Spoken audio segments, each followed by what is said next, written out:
Hello friend, এসে গেছি ইতিহাস বিদ্যার্থী টিউটোরিয়াল চ্যানেলে। আজ আমি দশম শ্রেণীর ইতিহাসের সপ্তম অধ্যায়ের একটা কোশ্চেন নিয়ে আলোচনা করব। আলোচনা শুরু করার আগে বলে রাখি যে তোমরা চ্যানেলটা অবশ্যই সাবস্ক্রাইব করো এবং নোটিফিকেশন বেলটা অন করে দিও, যাতে আমাদের ভিডিও আপলোড হলে সবার আগে তোমাদের কাছে গিয়ে পৌঁছায়। ভালো লাগলে লাইক, শেয়ার, কমেন্ট করো এবং ভিডিও শেষে তোমরা নোটটা দেখতে পারবে, চাইলে সেটা স্ক্রিনশট মেরে নিতে পারো। তাহলে আমি এখন কোশ্চেনটা কিছুটা আলোচনা করে দিচ্ছি, বাকিটা তোমরা নোট দেখে পড়ে নিও। আর কোশ্চেনটা হচ্ছে বেঙ্গল ভলান্টিয়ার্সের বিষয়ে আলোচনা করো, অর্থাৎ বেঙ্গল ভলান্টিয়ার্স দল বিপ্লবী আন্দোলনে কী ভূমিকা গ্রহণ করেছিল সেই বিষয়ে আলোচনা করো। উত্তর: পৃথিবীর অধিকাংশ দেশের স্বাধীনতা সংগ্রামের ইতিহাসে সশস্ত্র আন্দোলনের একটি ধারা লক্ষ্য করা যায়। ভারতেও তার ব্যতিক্রম হয়নি। ওই সশস্ত্র ধারায় বিভিন্ন আঞ্চলিক সংগঠনের অবদান ছিল লক্ষণীয়। বেঙ্গল ভলেন্টিয়ার্স দলই ছিল এইরকম একটা আঞ্চলিক সংগঠন। এই সময় সূর্য সেনের একটি আঞ্চলিক বিপ্লবী সংগঠন, যার নাম ছিল ইন্ডিয়ান রিপাবলিকান আর্মি, সেই সংগঠন ছাড়াও আরও অনেক সংগঠন গড়ে উঠেছিল। যাই হোক, এই সংগঠনগুলো সেই সময় বিপ্লবী কার্যকলাপে ভূমিকা নিয়েছিল এবং তার মধ্যে বেঙ্গল ভলান্টিয়ার্স দল ছিল অন্যতম। এদের কার্যকলাপ এই সময় ব্রিটিশ শাসকের মনে ভীতির সঞ্চার করে। এবার পরের পয়েন্ট, বেঙ্গল ভলান্টিয়ার্স দল সংক্ষেপে আমরা বিভি দল বলে থাকি। এই দলটি ছিল বাংলাদেশের একটি গুপ্ত বিপ্লবী সমিতি, যা বৈপ্লবিক কাজকর্মে লিপ্ত ছিল। পরের পয়েন্ট, প্রতিষ্ঠা। বরিশালের তরুণ শ্রীযুক্ত হেমচন্দ্র ঘোষ 1912 খ্রিস্টাব্দে বেঙ্গল ভলান্টিয়ার্স বা বিভি দল গঠন করেন, অল্প বয়সী কিছু তরুণ নিয়ে। এর সদর কার্যালয় ছিল ঢাকা। স্বামী বিবেকানন্দ, অরবিন্দ ঘোষ, ব্রহ্মবান্ধব উপাধ্যায়ের আদর্শে অনুপ্রাণিত হয়ে তিনি এই দল গঠন করেন। এই বিপ্লবী দল গঠনে তাকে সাহায্য করেছিলেন খগেন দাস, সুরেন বর্মন, কৃষ্ণ অধিকারী প্রমুখ আরও অনেক বিপ্লবী কাজের গোপনীয়তার বাইরে বিভি পার্টি জনহিতকর কাজের জন্য 1921 থেকে 1922 খ্রিস্টাব্দের মধ্যে সোশ্যাল ওয়েলফেয়ার লীগ, তারপরে শ্রীসংঘ ও ধ্রুব সংঘ নামক সমাজসেবামূলক প্রতিষ্ঠান গড়ে তুলেছিল। এই ঢাকার বহু যুবক ও লীলা নাগ রায় এই বিভি পার্টির সদস্য হয়েছিলেন। লীলা নাগ রায়, যিনি দীপালি সংঘের প্রতিষ্ঠাতা ছিলেন। যাই হোক, এই দলের মাসিক পত্রিকার নাম ছিল বেনু। 1928 খ্রিস্টাব্দ থেকে হেমচন্দ্র ঘোষ বিভি দলের সর্বময় কর্তা হলেও দলে কারোর ব্যক্তিগত মতামত ছিল না বা ভূমিকা ছিল না। সদস্যরা সমবেতভাবে কাজ করতেন। দলের প্রধান পরিচালকদের মধ্যে হেমচন্দ্র ছাড়া হরিদাস দত্ত, সত্যগুপ্ত, সুপতি রায়, সত্যরঞ্জন বক্সী, মীরা দাশগুপ্ত, জ্যোতিষ জোয়ারদার অন্যতম।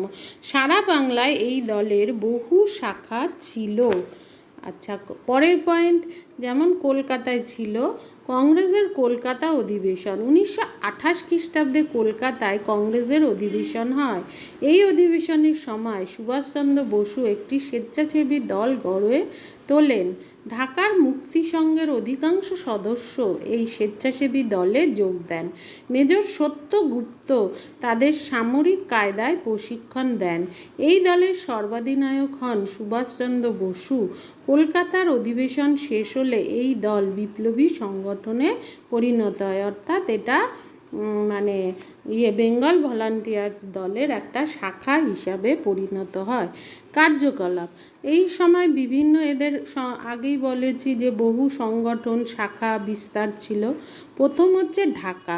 এই দল অপারেশন ফ্রিডম নামে একটি পরিকল্পনা গ্রহণ করে। এই পরিকল্পনার মধ্যে ছিল কারাবন্দীদের উপর পুলিশি নির্যাতনের প্রতিশোধ নেয়ার কর্মসূচি।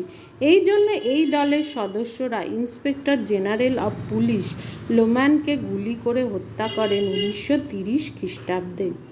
পরেরটা হচ্ছে কলকাতা। বিনয় কৃষ্ণ বসু, বাদল গুপ্ত, দীনেশ গুপ্ত কলকাতা রাইটার্স বিল্ডিং অভিযান করেন 1930 খ্রিস্টাব্দে 8ই ডিসেম্বর। তারা কারা বিভাগের অধ্যক্ষ সিমসনকে গুলি করে হত্যা করেন। আরেক সরকারি কর্তা ক্রেগকেও গুলি করেন। এরপর টেগার্ডের নেতৃত্বে এক পুলিশ বাহিনী তাদের ঘিরে ফেলে। রাইটার্স বিল্ডিংয়ে দুপক্ষে গুলি চালনার ঘটনা অলিন্দ যুদ্ধ নামে পরিচিত। ঘটনাস্থলে বিনয় ও বাদল আত্মহত্যা করলেও দীনেশের আত্মহত্যার চেষ্টা ব্যর্থ হয় এবং পরবর্তীকালে দীনেশের ফাঁসি হয়। পরের শাখা হচ্ছে মেদিনীপুর। এই দলের সদস্য বিমল দাশগুপ্ত জেলাশাসক পেডিকে 1931 খ্রিস্টাব্দে হত্যা করেন। পদ্যোৎ ভট্টাচার্য জেলাশাসক ডগলাসকে হত্যা করেন 1932 খ্রিস্টাব্দে। অনাথ পাজা ও মৃগেন দত্ত জেলাশাসক বার্চকে হত্যা করেন 1930 খ্রিস্টাব্দে। পরবর্তী পয়েন্ট 4 দার্জিলিং। এই দলের আরেকটা শাখা। তারা কী করেছিল? 1934 খ্রিস্টাব্দে দার্জিলিংয়ের লেবং ঘোড়দৌড়ের মাঠে বাংলার গভর্নর অ্যান্ডারসনকে হত্যার জন্য যেসব বিপ্লবী সমবেত হয়েছিলেন এদের মধ্যে সকলেই ছিলেন বিভি দলের সদস্য।